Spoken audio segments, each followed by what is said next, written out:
Tardal Chaundeshwari colony येथे जलकुंभ स्लॅबचा शुभारंभ।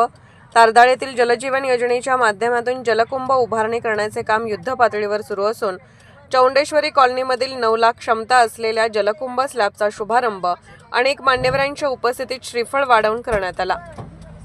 जलकुंभ उभारणीचे काम अंतिम टप्प्यात आले असून लवकरच या जलकुंभाच्या माध्यमातून पाण्याचा प्रश्न सुटणार असल्याचे प्रसाद खोबरे यांनी सांगितले।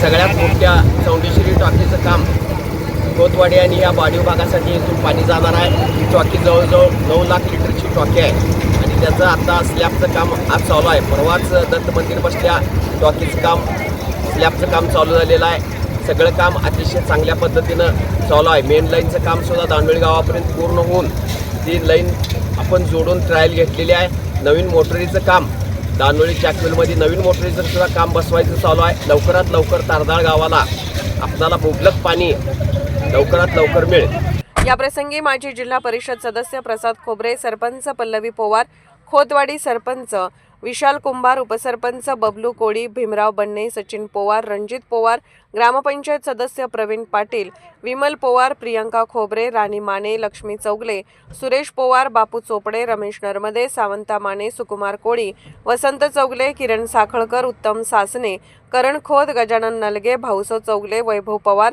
रोहन माने, सचिन कांबळे, जीवन माने, महादेव चोपडे, सतीश नरमदे, निलेश पोवार, सुखदेव तेजम, मांडे मामा, पिंटू दाते यांच्यासह भारत निर्माण महिला कर्मचारी विविध संस्थांचे पदाधिकारी उपस्थित होते।